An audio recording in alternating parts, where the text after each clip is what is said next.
Welcome to the Aging Well podcast, where we explore the science, stories, and strategies behind living a longer, healthier, and more purposeful life. In this episode, we talk with Charlie Szoradi, entrepreneur, sustainability expert, and founder of OnlyKale, about how innovation is shaping the way we eat, live, and age. With over 3 decades of experience in clean energy, green building, and wellness entrepreneurship, Charlie has now turned his focus to food. More specifically, how powdered superfoods like kale can help make nutrition more affordable, accessible, and practical for our busy lives. We discuss how the rise of health-focused innovation intersects with environmental sustainability, what trends are emerging in food and nutrition, and how entrepreneurs are stepping up to solve some of the most pressing challenges of our time. Charlie shares the story behind OnlyKale and how a small, nutrient-rich packet might just help you eat better and age well. Charlie, welcome to the Aging Well podcast. Let's just start by having you tell us a little bit about yourself and what's it mean to you to age well? Jeff, thank you for hosting. And I love this opportunity to talk about, for myself at age 58, sort of my journey and where I see people in their 70s, 80s, and going to maybe for us, it's halftime, maybe 120. Who knows That's with the my goal. AI, what we can do. So the quick backstory is, grew up in DC, undergrad as a UVA architect, and then my master's at the University of Pennsylvania on sustainable design. Nothing specific to do with food and wellness and aging, but healthy, smart buildings. And I've pivoted in the last decade to healthy, smart bodies and sustainable design for the human house. And the idea was coming out of architecture, looking at LED lights, and we found that for energy efficiency, they were great for buildings, saving dollars, saving carbon emissions for the planet. And some of the cannabis guys would call in from California and they wanted to grow weed. So we realized it wasn't just going to be weed. It was going to be leafy greens, the superfoods like kale. And I started a whole trajectory and worked with Penn State. And we got these unbelievable contracts to do very specific nanometer adjusting lighting that was going to optimize plant production for photosynthesis. Really cool. This is the beginning of controlled environment agriculture.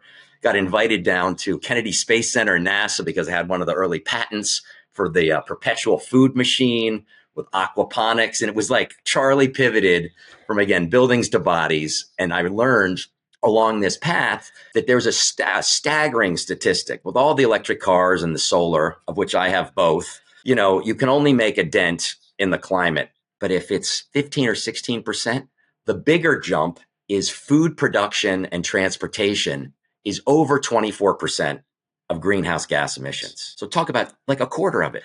Well, what I learned is if you can reduce the waste in terms of transit with all that refrigeration, something like freeze drying, in our case, the OnlyKale is freeze dried and then powderized, you're taking basically 90% of the weight out of this material, and it's shelf stable so you don't have to refrigerate it. So it's good for humans with all the antioxidants and all the health benefits and then vitamins, is also awesome for the planet. So Charlie was off and running. There's the quick minute or two, maybe a little longer description of how we got to today. And now with the organic farming, which is outdoors, as well as pilots and things we're doing to build indoors, it's about future food and 100% organic kale powder to help people and the planet. Great. And you mentioned 120, same as me. What is your vision of what it means to age well? So I love being active. I trained for the Olympic triathlon. So that's, almost a mile in the water, 25 on the bike, and then a 10K run. And I'll tell you, I feel better now at 58 than I have almost ever. Played high school lacrosse, always sporty and active with skiing and sailing and fishing and surfing and activities, but like really started to push myself after age 50 to try and turn it up a notch, and found that with resistance training and cardio, all important, as well as the fuel. Like it drives me crazy that doctors spend so much time, especially big pharma now, on things that happen after there's been a problem versus the preventive care.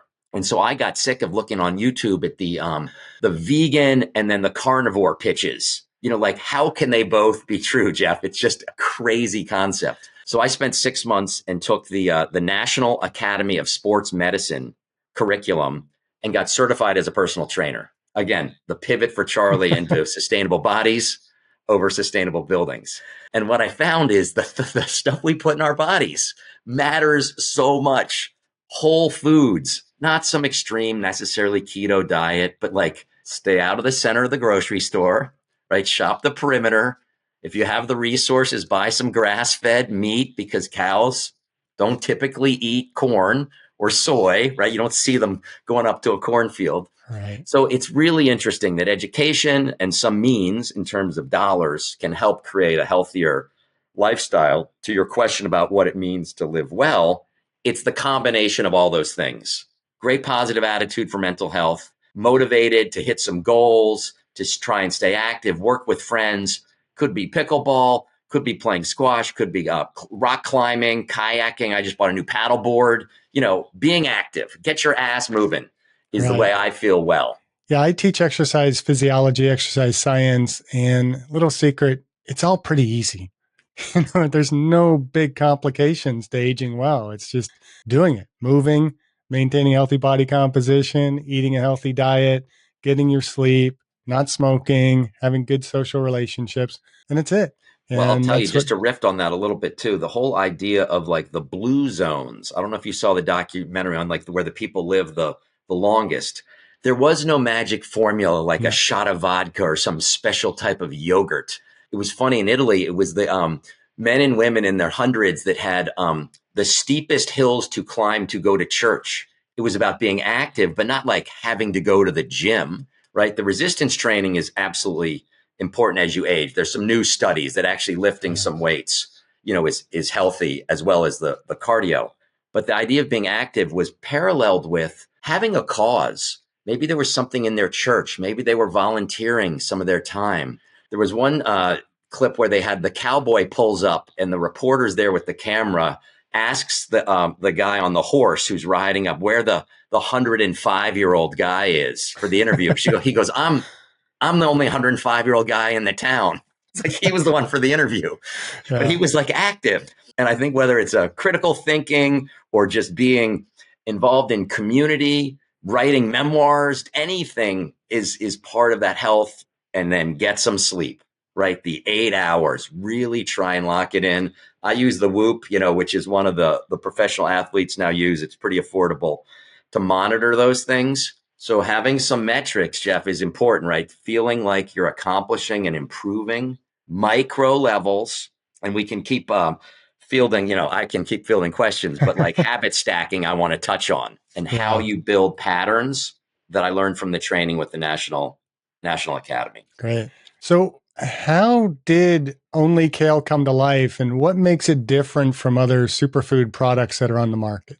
Great question. I super appreciate that. So what happened is I would have, and here's our stick pack, I would have powder that was from lots of sources. So whether there are mixed green powders and there was collagen and there was whey protein and organic protein and all kinds of stuff out on the counter that my parents would have never had. Right. So we're one of the first generations to have like pills and powders, and too many choices in many cases. So I hated going and taking to the shore on the weekend, or if I'd run up to New York for business or DC, like for meetings, like Ziploc bags of the powder versus big tubs. It became like messy. So the idea of the single serve was just fast and easy convenience. And then we got into all the weeds of how we're going to source, where we're going to grow, how we're going to freeze dry versus dehydrate. And it opened the door for me to this unbelievable year-long exploration into creating the superfood that is from Mother Earth, not pharma. Like I challenge Pfizer and J&J and everyone else, GSK, to like go make something better than the highest density nutrient pack, on Earth made from Mother Nature. So it was really an accidental entrepreneurial move that came from self-interest. Rather than the self-interest of the pharmaceutical companies that is really self-interest. There's super affordable. And just to be able to throw it in with a glass of water or lemon if you don't mix in the powder. People even have, we shipped up 200 of them to New York Fashion Week. They were making kale cocktails. Awesome. So like we learned that there's places that are exciting for this where moms with kids that are in K through 12 or grade school complaining they don't like to eat veggies. I don't care if you put it in with the salad dressing or the lasagna. right? The idea is we're supposed to have 3 servings of vegetables every day. 90% of the country is not getting all their veggies. Right. So sure, we can have crutches, pills and powders. This is not going to solve everyone's problem. This is a foundation that you can build on, whether you take it daily like I do, or whether you build it in on days. Keep it in your glove box, in your purse, it's shelf stable, in your backpack if you're a college kid. And the idea is don't miss the days where you might only have 1 or 2 servings of veggies without just grabbing a stick pack, if that helps you. So I can do eating my junk food and I can feel like, hey, I'm eating something healthy here. Well, I drink the tequila sometimes. Instead of having a bunch of beer, wine every weekend, I might treat myself, with a tequila club soda and put it in. And my friends are laughing. They're like, Charlie, really, is this some marketing thing? I'm like, no, this is when my dose, my micro dose is due. So it does make you feel a little better with the roller coaster of sedentary life and all the great shows on like the Netflix and, whatever it is, Paramount Plus.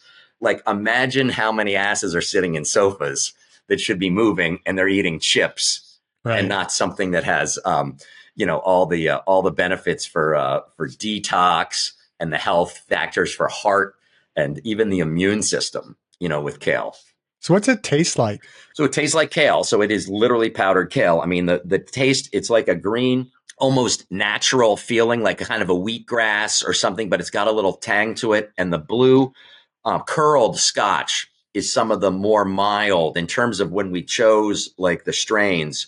It's not something that's so extreme that you wouldn't drink it with water. The people that put it in their coffee or their tea, aren't the ones that are the aficionados, right? Of like, try telling the like Colombian aficionado of coffee to put the kale powder in, take you out. But the idea was to have something that from the benefit of eyes, hair, and skin was also something for aging well. So we can talk about aesthetics, and then we can talk about the pump and the kind of the core. So for aesthetics, eyes, hair, and skin are incredibly important to all of us to look and feel good, have a nice smile with teeth, all that good stuff with bone strength. So now when it comes to weight loss, it's only 5 calories. So it's a weight loss tool, not a magic pill to reduce weight. It's just a way to consume nutrients without having the burden of, people think they get their veggies when there's a slice of, let's call it iceberg lettuce on their hamburger with a tomato that has been truck ripened. The thing is basically tan on the inside with a little red, it's like, trust me, not a lot of nutrients left. And the iceberg lettuce is all water. So the idea is, start to build the veggies into your lifestyle. And for habit stacking, I'll wake up and drink 6 ounces of water.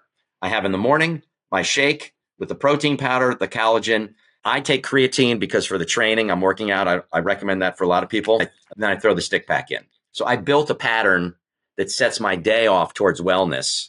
And then I'm not eating all the really big starchy single carb pizzas, big hoagie rolls. I'm trying to focus more on the lean meats and the vegetables and the raw fruit, not so much like juiced, fruit. So there's the Charlie wellness strategy. Right. Keep your ass moving, get some sleep, and have a mission. In my case, it's building a kale brand. And it's freeze dried. So you're like absolutely not losing any nutrients from the time it's picked. When I did the study, if you look at leafy greens that move across the country, so much is produced, in California, over 90%, 15, 20% loss sometimes. If you dehydrate, which was one of our initial thoughts, you can lose in that same 20 to 30%, if not higher range. We're losing closer to 3. We are retaining about 97% of nutrients. So freeze drying, we did not invent. We put the freeze drying on the farms and then powderize. And so you're capturing the good stuff right there at the source. And it seems like it's something you can add almost to anything. I mean, yes, that's why I asked about the taste, because kale can add a little bit of bitterness maybe to something, but with other things added to it, you're almost masking anything. Throw it in with the hummus dip. It's just this idea of including something that Mother Nature produced that can be included. I have friends that sending me in, like, I'll take yogurt and I buy the 5% yogurt because it's got the fat. This is part of that fitness. You want some of the fats.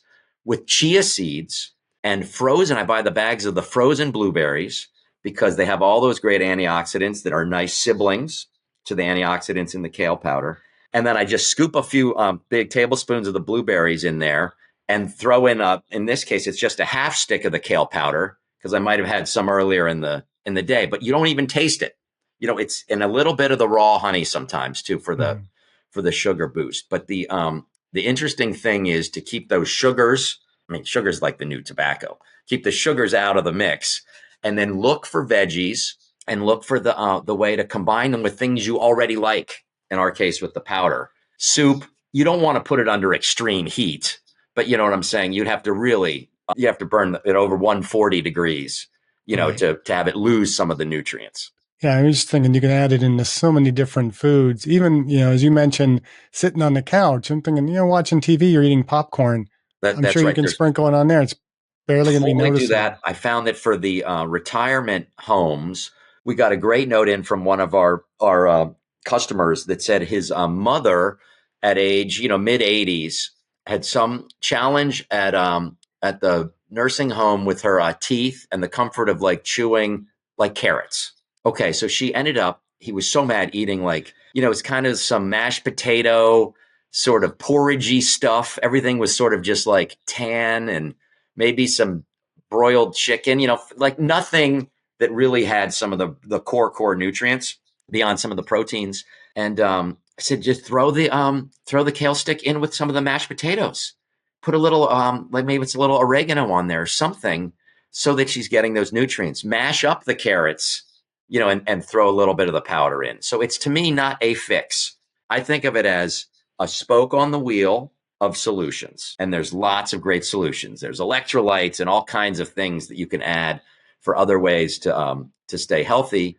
And for the things that are important with detox and the immune system, especially as people get older with vulnerability, we saw it with COVID. Eating more veggies was proven statistically during COVID that people that were more on the vegetarian and vegan side of the diet died less, got less severe cases of COVID. So it was really interesting with the politics to see how it unfolded, with all the vaccines and everything, all the noise. But the people that were eating well and exercising got less sick, not complicated. Yeah, nobody wanted to hear that stuff. And I was preaching that during COVID. It's like, if everybody in the country would lose 20 pounds on average, we would save trillions of dollars in healthcare costs. We would have had less COVID, everything else. Maintain body composition, eating healthy, exercise, close to gyms. We would have had a far worse pandemic if we would have had a spot pandemic on. at all. And the we don't have to blame the cell phone, right? But like the word smartphone, we may question that in a handful of decades because the sedentary side of it is really going to be a problem. We're now 40% clinical obesity in the US for adults and breaking through 25% for children. Scary, scary pattern. And over 70% overweight for the whole US. Not clinically obese, but like catastrophically problematic for cost as well as wellness, because pharma may keep us alive with the Lipitors and all the statins and things, which is fine and great. But if we can catch it and eat less of the terrible things in the beginning, politically, I don't know what's going to happen with RFK Jr. and cutting out some of the basically the food dyes, the processed foods. I don't think it's a terrible message at all that we need to watch what we eat. Because again, the doctors are pretty busy, Jeff, as you know, solving problems after they've happened than the preventive side. I don't even know if they're solving the problems. I would say they're treating the problems. They're putting the Band-Aids on them. Fair critique. Well, I know with the habit stacking, part of the challenge for aging is breaking some of those habits. And so when I see something like having played a little bit of the pickleball and there's a league, the habit of going at 2 p.m. or at 6 p.m.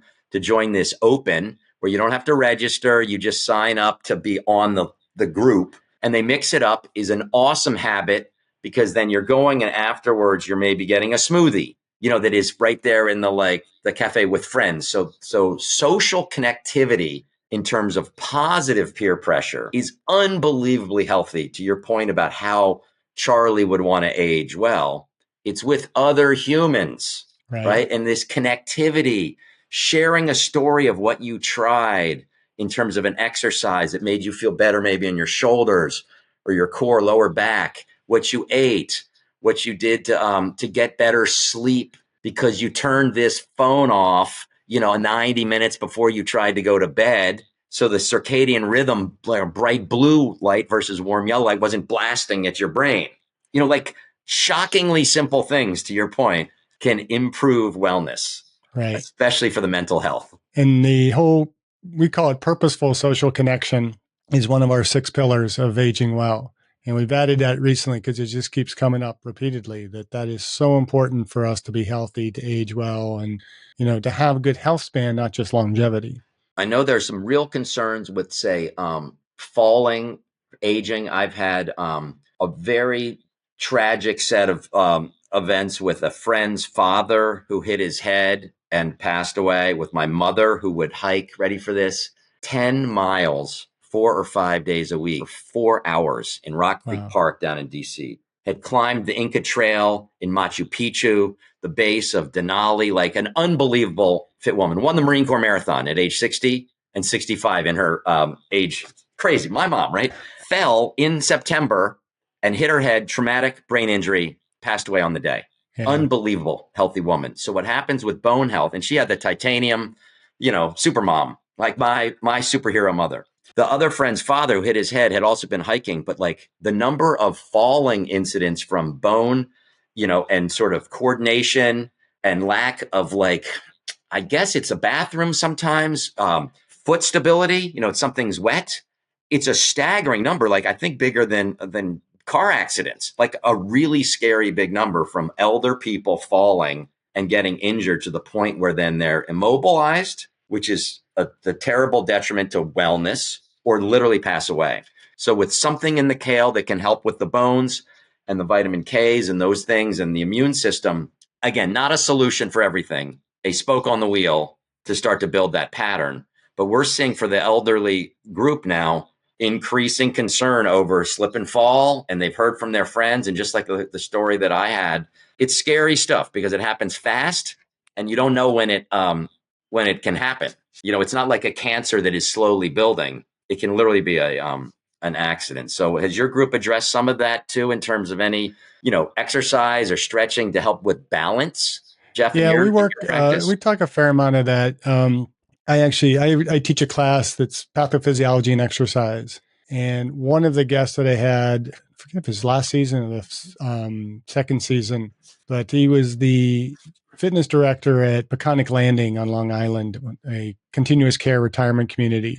And he had commented that they always preached what his staff started to call Carmine's Law, because, he kind of just presented it, and that was just kind of something they presented at to their individuals that were working out at their facility. And so Carmine's Law is now an official law because I put it in my exercise or pathophysiology and exercise textbook. But it's basically that strength plus posture equals balance. And so that emphasis on, it's great to do balance practices and stuff. You get people standing on Basu balls and on one foot and doing all that. Sure. But you basically get better at doing that. The reality of becoming less susceptible to falls is going to be, if I have good, strong bones and muscles, I have a posture where my center of mass is going to be under my base of support. So I'm not leaning or in a direction of falling, strong core, all those types of things. That's going to help prevent you from having falls. Well, I know that with recovery, one of the things that we've had as one of the sort of the top 10 benefits for the kale, and it's not just our kale powder. You had asked a little bit about the difference. We're the fast, easy, most like affordable way to get it, on the go versus inventing kale, right? The kale benefits include having energy and recovery. So it's really interesting as you get older, having been down at the Jersey Shore with my son, who's now 19, and last summer doing push-up challenges with lifeguards that are then 18, 40-year difference, is like recovery is shocking. Those guys bounce back and they're good to go like an hour later, not to mention the next day. I'm on a 48-hour, heal to tear the muscle to grow stronger. What I have found personally with the kale over the last year is I do feel energized and can go back one day after, not 2 or wait 3 days.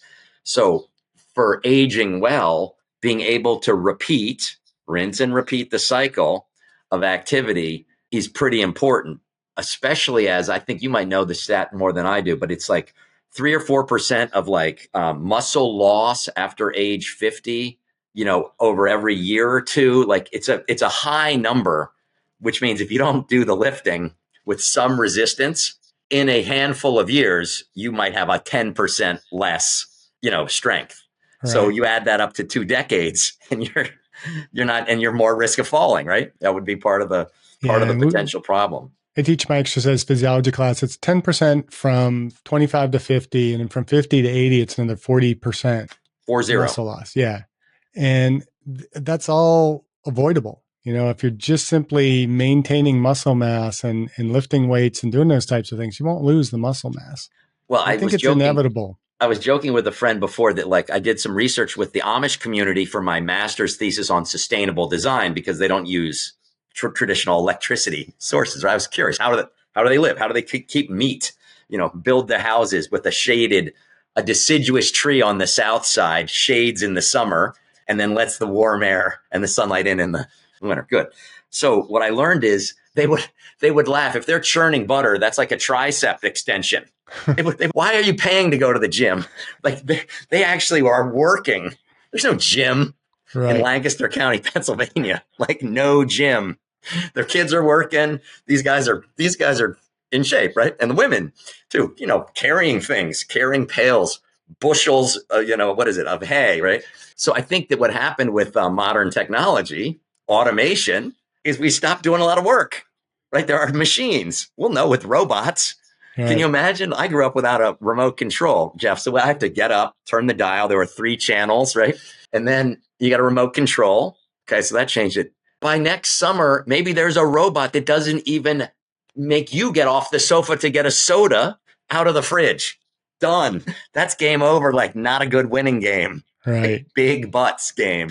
It's going to be interesting to see how it unfolds, right? I always like to point out that movie WALL-E, with the robot, right. And they have these people that have been like 500 years or so up in kind of this spaceship circling the earth because they destroyed the earth. And when they finally realize they can go back, you have these morbidly obese individuals who for their entire lives have been sitting in these like motorized chair things with computers in front of them, and they walk off of the spaceship on Earth. And it's like, I tell my students, it's like, that ain't going to happen because they have not had any weight bearing activity. They would crumble under the sheer weight of their bodies. And, if we become that inactive, we're destroying our future health. Let me jump on a couple other things like eyesight. So now also with aging, and this is good for anyone. I mean, the kale, it's not like it's for old people, it's for everyone, but like the, lutein, the zeaxanthin, and the vitamin A, great for eye health. Okay. I love that, again, spoke on the wheel, not going to improve your eyesight. I think it's going to reduce the potential likelihood of some macular degenerates, whatever bad things can happen. If you eat whole foods and exercise and do those things, maybe you slightly reduce the chance of some terrible, unfortunate things happening. Again, no big guarantees. I have to always say, with the sort of the disclaimer that we're not the doctors that are promising to cure cancer by any means. But these are not FDA, as the supplement market has from a disclaimer, not FDA reviewed and approved. We are in supplements outside of big pharma, right? It's kind of the cousin to big pharma, but because it's just from Mother Earth, I have the luxury of not inventing some snake oil, right, for healing. The other one was the skin. So there's also the play with the vitamin C, and so that's nice also. One thing to lose the eyesight, another thing to start to feel like you're losing some of the tautness in the skin. So again, living well to me is also looking pretty good and feeling good as a combination. Hair, there's some science too in that, they think the vitamin A and the C can help maintain the hair. So again, we didn't invent vitamins and we certainly didn't invent kale, but it's interesting to see that Mother Earth basically made something that's pretty constructive for wellness. Might as well take it, not a cheeseburger at a fast food restaurant that's 400 cows ground up, eating like food they should have never had with antibiotics. I'm not sure kale is strong enough to overcome the Armstrong hair genes. Anybody who actually watches this podcast knows that I'm bald as a cue ball. Not That's quite right. that bald. I'm But not going to grow. That's right. If we do this in a year and you have a full head of hair, then you can send me some prize. It yeah, won't happen. No, I'll be investing in your company. I'm putting every penny I have in it. Exactly, like the chia pet. Yeah, yeah, that's what'll happen. I'll grow this green hair on the top of my head.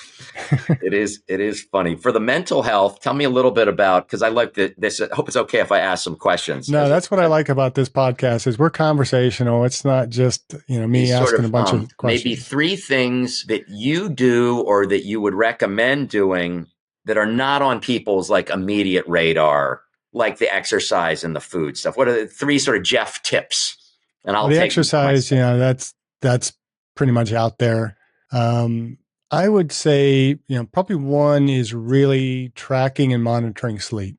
I hadn't thought as much about sleep. I am pretty good about having a bedtime and have for a while. I go to bed right around 9:00. I get up about 4 in the morning. And so I can end up working out and everything. So been really focused on sleep hygiene, but like you, I track my sleep parameters and everything and trying to figure out what's helping me sleep the most, what's not helping me sleep. To rip a little bit more on the medical community, about a year ago, after talking with a couple guests that are brain health doctors, I decided I need to look into my sleep and just confirm whether or not I have sleep apnea, because I do snore. My whole family complains about that. My wife has said I've been better, and I think some of the behavioral changes have helped with that, but I wanted to get checked. So I sent a message to my doctor that I was, looking to, just be tested for sleep apnea. This was like about a year ago. And then it was finally probably in about October or so when I had a checkup. He's like, oh yeah, I noticed you had a note that you wanted to, be tested for sleep apnea. You still want to do that? And I'm like, well, yeah. So then it was like another couple months before I could actually get in to have the first consult with the sleep doctor. And then it was like another month or more before I could actually get in and get the test. And now it's been like about a month and a half for my device to come in after getting, diagnosed with sleep apnea. And I have another week yet before I get to actually go in, pick up the device, get fitted for it, and actually start using it. So it's like a year to get through all this. And, my cholesterol was high, and I know exactly why it's high. I'm not sleeping enough. I haven't been exercising as much as I typically do, and I haven't been able to really lose weight no matter how much I diet. And so I know my cortisol levels are up. And so I wanted, let's look at things like, where's my testosterone? Where's my cortisol? Where's my sleep at? And immediately the doctor wants me to go on to statins. And I'm like, hell no, I am not doing statins. There's too much negative stuff that can happen from taking the statins. And I know lifestyle can fix all this. So let's look at the lifestyle stuff first. And he's like, well, at least let's have a calcium CT scan. So, okay, I'll do that. So I came back, I scored a 20, which is, you want to be a 0, but I'm at a 20, which for a 62-year-old is perfectly normal. They expect that. And he consulted with a cardiologist that did not even meet with me or anything. And his cardiologist, he's got, was it familial? I think that's what they call familial hyperlipidemia. Basically, the genetic. Sure. And he immediately prescribes aggressive dosage of Lipitor and some other drug. And I'm like, he hasn't even met with me, doesn't know anything about me. He's making these predictions. So for me, sleep is kind of that priority thing. And so sleep would be one thing. Limiting alcohol has been another. I've just pretty much almost completely cut out alcohol. And I referenced putting the kale powder in with the tequila club soda. I've cut way back. It's really interesting just to have, after a workout, a treat. Like I've told people, when you do behavioral change, don't take something away entirely that gives you like some joy with friends at that social level, especially like a cocktail or two. But don't go out. Don't make it a night to go out drinking. Make it part of like a glass of wine with dinner.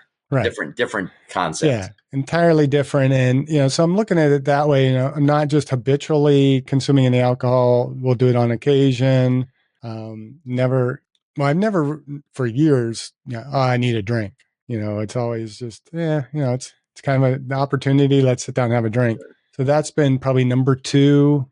And number three, was number three that would be a little bit out of the ordinary. I mean, talk about the exercise, Yeah, talk about anything you sleep. eat that's sort of a surprise that people might think of as not so typical? I have a pretty regimented, pretty typical diet. Here's one would be we started adding flaxseed powder, ground flaxseed in our coffee in the morning. So when I brew the Nice. coffee, I put, a scoop of flaxseed in there to get a little bit extra omega-3s. And then I'm also adding turmeric to my coffee Very as good call. I well. take the turmeric, just the pill, but yeah, that's a Yeah. great way to combine it.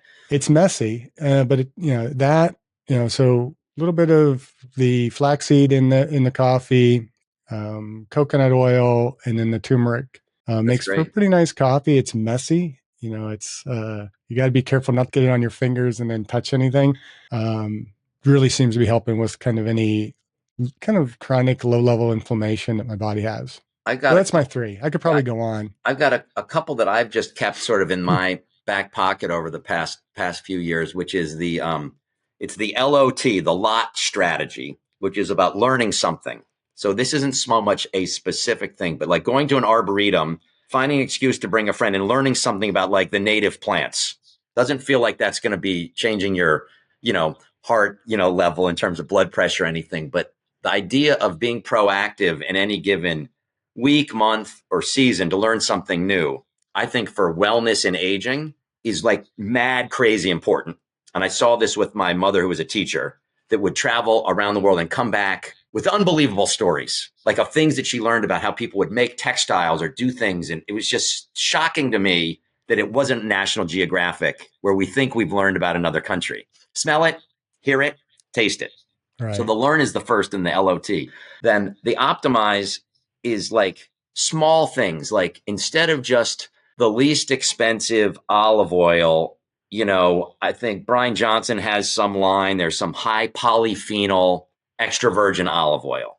So optimizing that, a handful of things, buying some of the specialty grass-fed beef, not just defaulting the lowest cost per, pound, is the middle. Like, don't do it for everything, because you can't, obviously paper towels at Costco are great. I don't need to buy optimize like whatever it is. But the idea of finding those handful of things that are special. And then the last one, the T, is teaching it. So the act of learning, then implementing through optimizing some things, and then teaching it. And it could be, I have interns for years, over 110 on the staff of some different companies that are high school and college kids.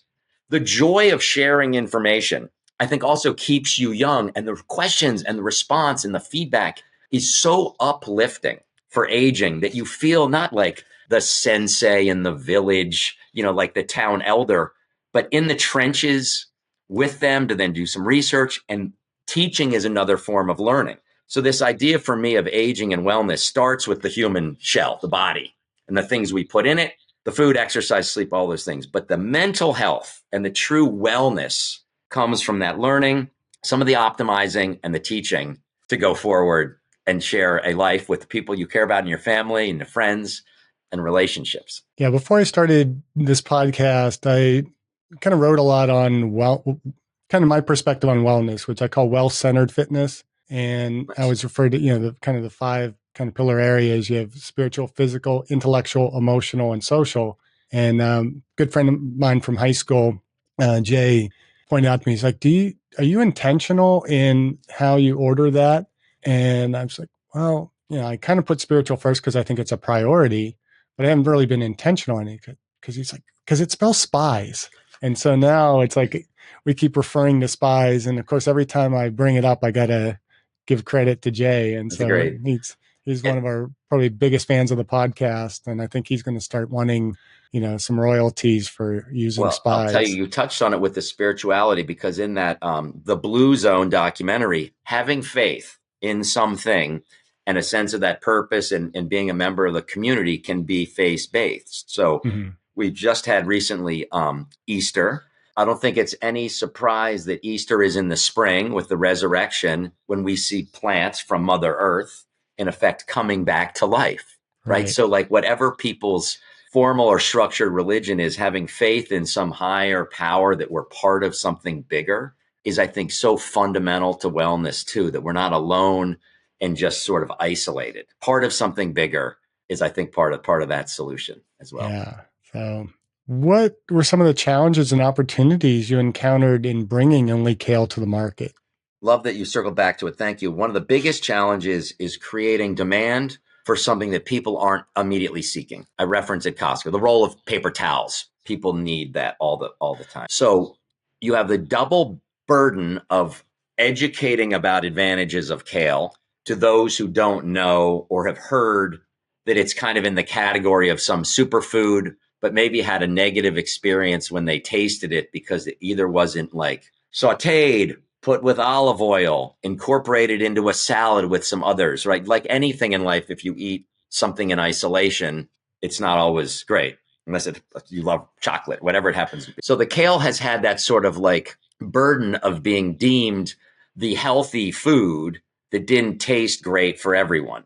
I've gotten accustomed to it where I actually grow 60 heads of kale in my residence. So I have both the powder and the fresh. But the hurdle then became single serve stick packs as the tail of powdered. So it's like, first there's the category of kale, convince people it's a good idea to at least include it in their diet. Then there's the category of freeze dried powdered kale, which is you can have in tubs and scoops, which we are launching. And then there's the stick pack for the convenience. So it's like we set out on a tough journey. Right. And fortunately, there's some trailblazers with the electrolytes.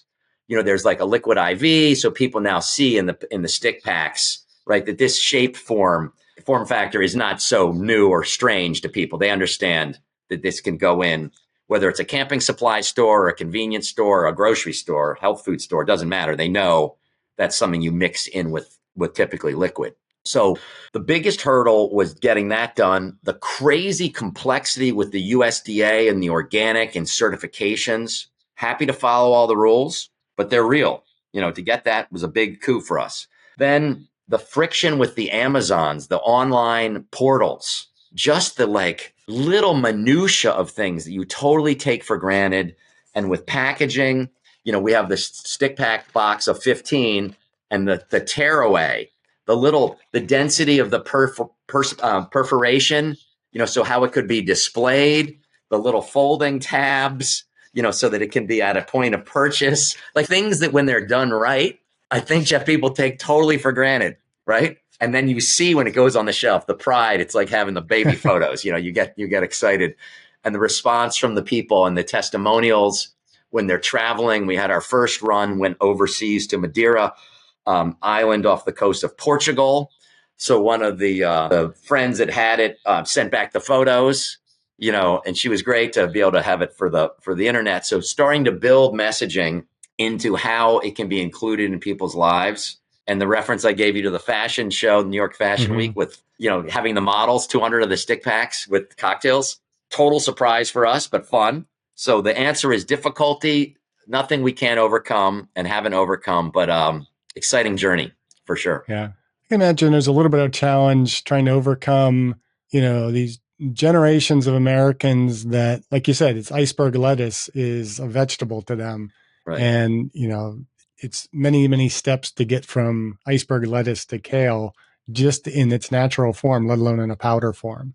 Well, I'll be curious to see, and if we can pull it off with the U.S. veterans, we're going to try and do some controlled environment agriculture closer to cities. The idea is bringing food closer to where people eat. So instead of that farm to table distance being across a continent, and there's so many empty buildings now from COVID where people are working from home. So the big vision for us, the audacious vision, is to have in hundreds of U.S. cities and small towns locally grown kale that is either on farms, rooftops, greenhouse, or actually indoors year round. And then the freeze drying right there on the spot, as well as just leaf kale. Only kale does not say only powdered kale, right? But it's the idea of the value of the kale as we roll out. And I think that's going to be a challenge in the next century, honestly, for U.S. and world food supply chains. How do we bring food closer to where people eat? because it's fresher, has more nutrients, and reduces the carbon cost of to the environment of moving it, and the physical and time cost and the freaking dollar cost. So I'm shocked that we got so centralized so fast, and the family farmers have all been bought out by these big corps to such a high degree. I'd love to see cities and towns as more dynamic agriculture hubs where you can stack and rack for indoor farming and have something, as simple as kale and romaine lettuce and, baby spinach all grown right within a mile or two of where people sleep and eat, not 2,000 miles. Well, that's another amazing thing about how bad this country has gotten with food is that the accessibility to any kind of healthy behavior has gotten really, really bad. And you look at people, I think I heard a story a number of years ago where I think it's Fresno, California grows the most amount of produce any place in the country. And yet the people that are growing that food have no access to it because it gets loaded up on trucks, goes out to groceries. And when they go home, they don't have access to grocery stores nearby. It's like a and food so they desert can't even get next the food to the that farm. They grow. Yeah. It's not like North Philadelphia that has a food desert or parts of Atlanta and Detroit. This is a food desert next to the farm. Right. The ultimate hypocrisy, right? Yeah. It's insane. And I think that's one of the big steps that we have to take in this country is to get to where, I always promote, it's not about universal health care. It's about universal health. We have a right to be healthy. And to get to that health, we have to have access to exercise, to physical activity, to healthy food, and all those types of things. And that's where I hope, something like RFK is going to be taking this country is where we're going to make the other it. thing that comes with it is the stigma of farming as being blue collar. We are also trying to pivot, having done so much of the indoor agriculture, into what we're calling agri-tech or agriculture technology. So you would be studying, and we're going to hopefully have the launch for one of the programs, which would be either with the veterans or members of the underserved community, to start to teach techniques for agri-technology in the controlled environment that brings the local community the fresh food. And what's nice with even moving anything from indoor farming or outdoor farming is if you have to go through the burden of a plastic clamshell and a cardboard box and a tray and a pallet and a truck to a distribution center and a grocery store, it's touched 5 or 6 times. That's where the cost goes way up. If you took the local and you cut out some of that need for all of the refrigeration and the hand holding along the way and had people from communities come to farm, right? Like literally not to farm themselves, but to the farm, you could have a really dramatic delta in the cost, and the cost coming down, nutrients going up. Family members have had community gardens in Washington, D.C. and, in other cities where they would have a plot and you'd get the fresh veggies. I had one with our kids, and we had so many cucumbers and cherry tomatoes that their first job was not a lemonade stand. This is in the suburbs of Philly, was a produce stand. I have a photo. Kids are like, I have a 6'6" son and a 6' daughter that are 19 and 15. They were then like maybe 8 and 4 years old. But the fun, and neighbors come by, give them $1 for 10 cherry tomatoes.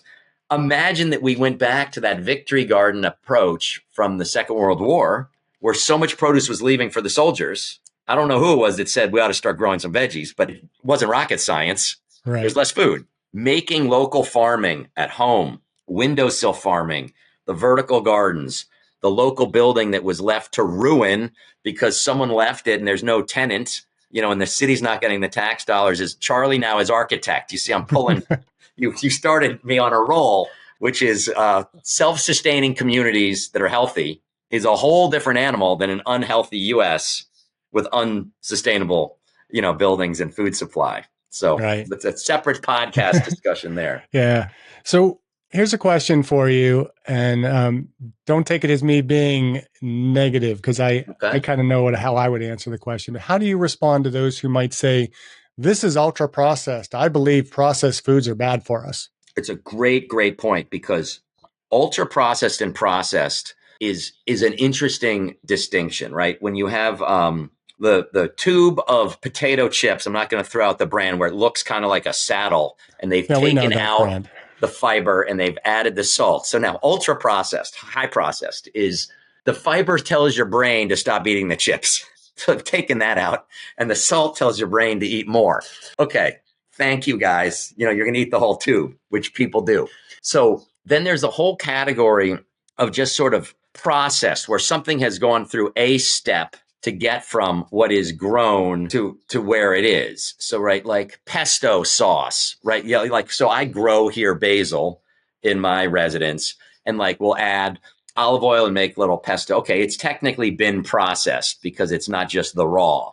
I don't think that processed, in our case, freeze drying, falls into any negative category because it happens to have a P word, right?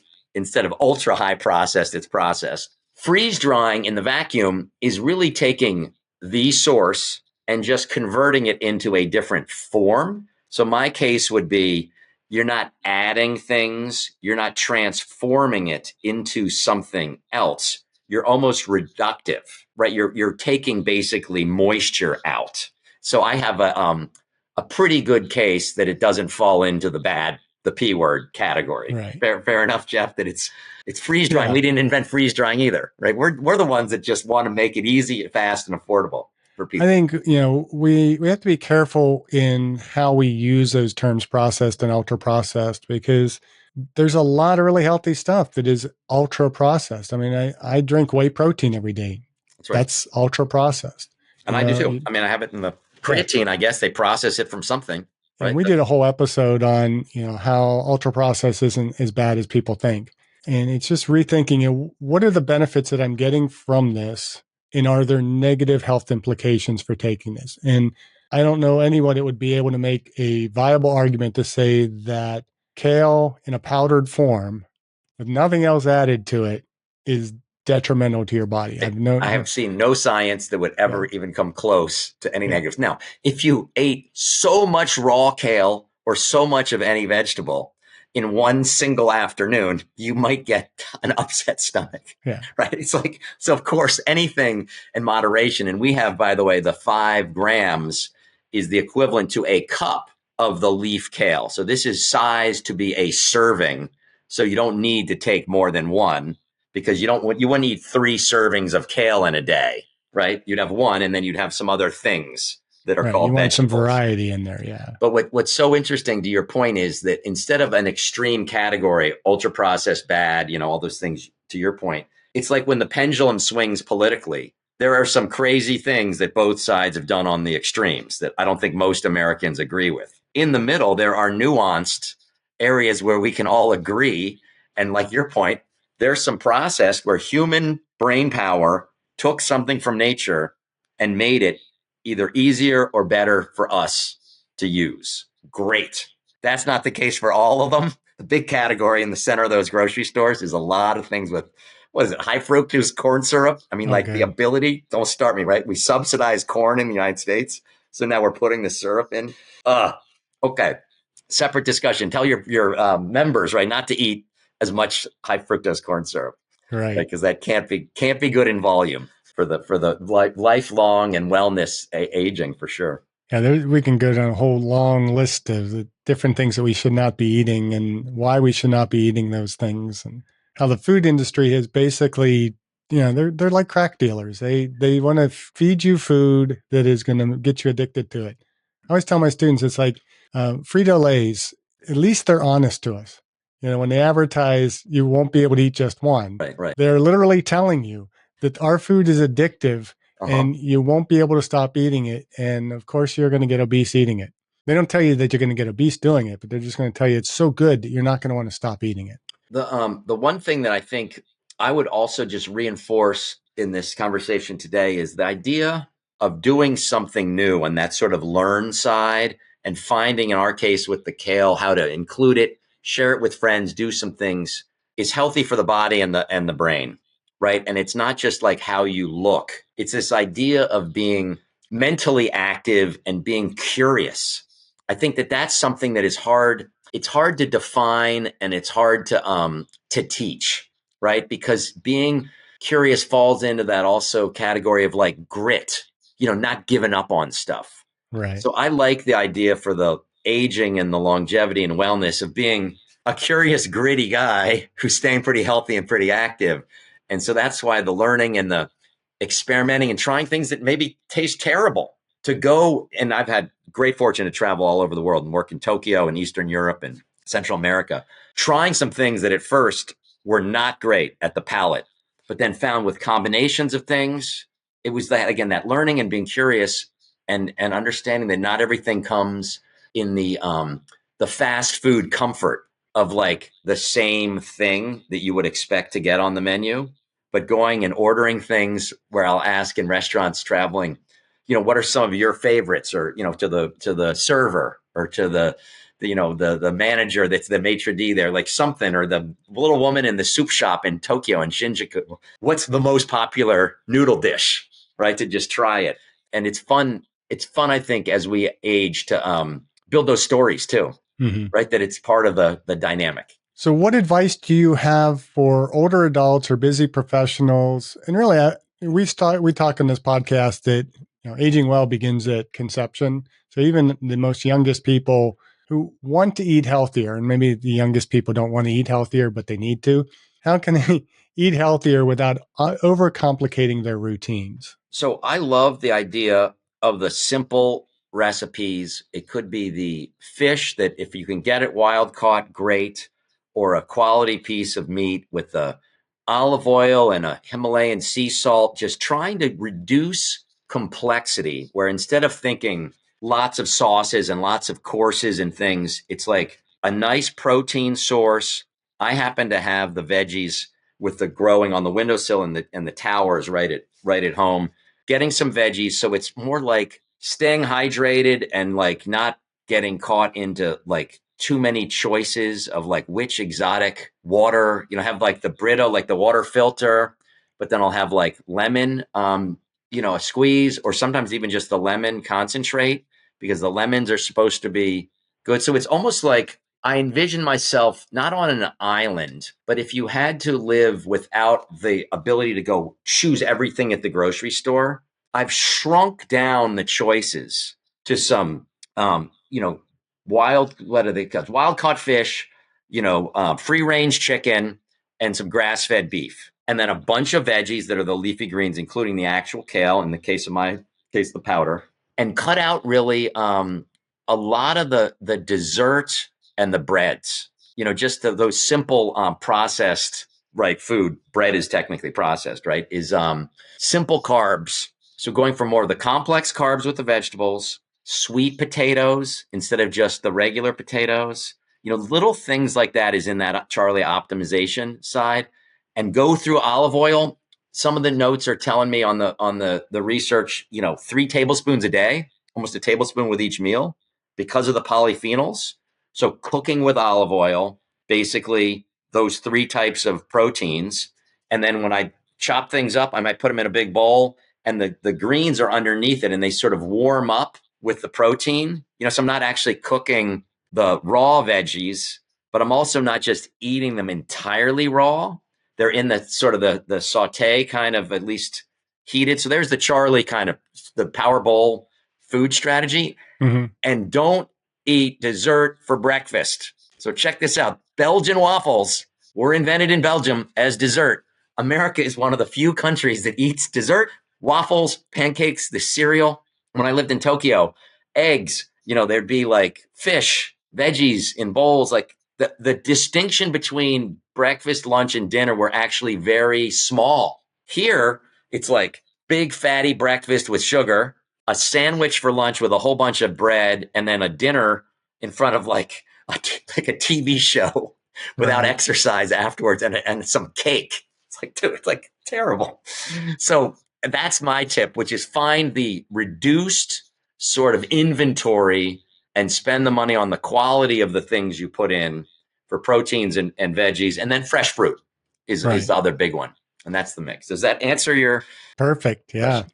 So you've worked extensively with or in ESG, which is what, environmental, social governance. Correct. The ESG space. How does OnlyKale align with these principles? So thank you for asking. The reference I had made earlier with the good for planet as well as good for people is if it's 1/10 of the weight and it does not need to be refrigerated for multiple years, when you move it, it's literally that same fractional cost. So imagine that the kale coming to the Whole Foods, the gourmet, fresh market from California looks beautiful. It has been kept at close to 38 degrees for almost 4 or 5 days. And so it is then spritzed. So it's nice and crisp looking and wet. And it has basically been killed a week ago and has started to die.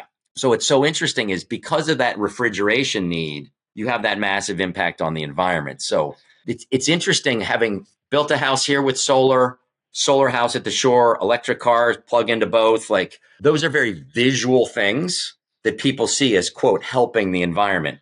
Like maybe we feel good about recycling the bottle. Mm-hmm. It's 1 billion bottles a minute now, by the way. It's a staggering 9 billion number.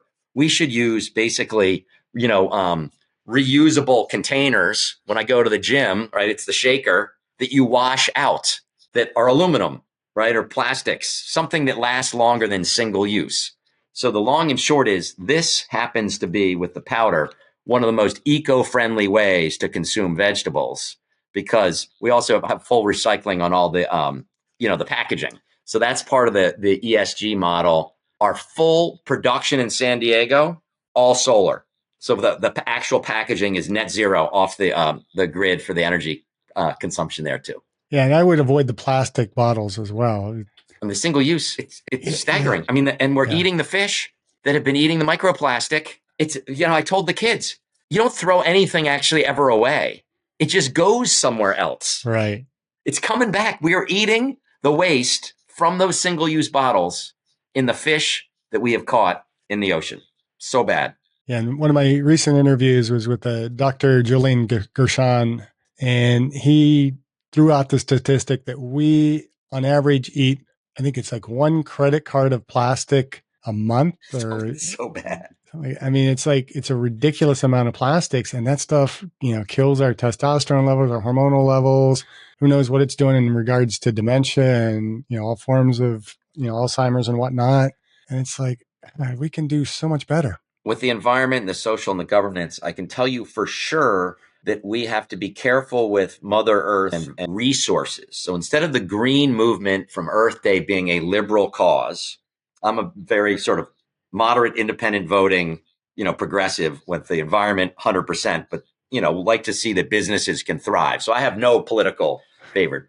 I'm shocked that the green movement got so lumped in with liberal cause and such pushback from the conservative right, because we invented solar panels. Now they're made in China. Like owning the save the humans and the clean technology economy versus save the planet, I think it was actually mismarketed from the very first Earth Day. Planet, right. If you've ever seen an empty parking lot in a city for over a summer that doesn't, it's in repair or something, chest high weeds, Jeff, grow out of the asphalt. I don't even know how they get the seeds, right? Humans have been here for since the Second World War, and there's half the fish in the ocean. Can you imagine with the AI when they figure out how to communicate with dolphins? The big computer will eventually, by maybe next summer, sync up the dolphins and be like, will you please stop putting your trash in our house? Because there have been 200 million years. Dolphins predate the dinosaurs, right? And we're 100 years since the Second World War with all this waste. Okay. I'm not a naysayer on humans on Earth. I just think we ought to be conscious that we are residents of a bigger ecosystem. And my faith goes to the powers that helped create this unbelievable, sophisticated system that we should respect. Take care. I use as an exercise in my pathophysiology and exercise class. I make the students read the 1968 article by Garrett Hardin, The Tragedy of the Commons. And we apply it to healthcare, but for me, it was such an influential assignment that I did in my undergrad, just kind of looking at any kind of resource that we have that's limited. We have to consider how are we impacting with that so-called commons. That's right. And we're just dumping more and more trash in our commons, and it's unsustainable. I think the good news, and I'm the optimist for humankind, is that we have pendulums that swing. And you hope that they swing back. We realize that things are going too far. I know for our place down at the Jersey Shore, we have furniture that is made from the plastic it's a combination of trash bags, bottles, sawdust. It's composite material that is good for decades, if not longer. So the idea of reuse is really interesting to me. Not that you would turn plastic soda bottle into another one, because I just hate those. but the idea of repurposing old buildings, finding the ways to use materials in new ways was back to my sustainability thesis. It wasn't just perception of like solar power, because we have, I think in the US, 4.5% of the world population and use about 25% of the energy. So we are obese on consumption with food and fuel. Right. Now, if you took that to the level where everyone used as much power as us, you run out of electrons and wood and food. Making more power to me was less interesting than having natural ventilation, which we did and made sure at the beach house we can have temperature control with shade and overhangs. Like I mentioned, the deciduous tree on the south side that shades your house in the summer, but lets the sunlight in the winter when the angle of the sun is lower, northern hemisphere, because of the tilt, 23-degree tilt. All those passive things are about living well on Earth, not just in aging, but as members of a larger community of plants and animals, not just us cooking around. Yeah, and I think that's an important thing to underscore with this The Aging Well podcast, is that we're not just talking about us as an individual being able to live longer and healthier. It's a sustainability of really the entire universe. So kind of on that line, how do you envision the future of food, particularly in terms of health sustainability and accessibility? So I believe there needs to be decentralization. So we talked a little bit about it, but localized farming. It could be rooftop, it could be greenhouse, it could be infill, where there are townhomes and one was, left vacant or something, and there's a lot. We're seeing some of that with urban farming. So you bring it local, then you have a conversion of some commercial properties as people are working more from home. And that's not going to turn around 100%. People have gotten used to this now. So there are plenty of buildings. Imagine racking and stacking 4 or 5 rows high. So local farm production in some form, indoor with the LEDs, outdoor, or outdoor greenhouse, all three. Then you cut a giant piece out of the equation for the transportation burden with the refrigeration. So that's great for the future of food.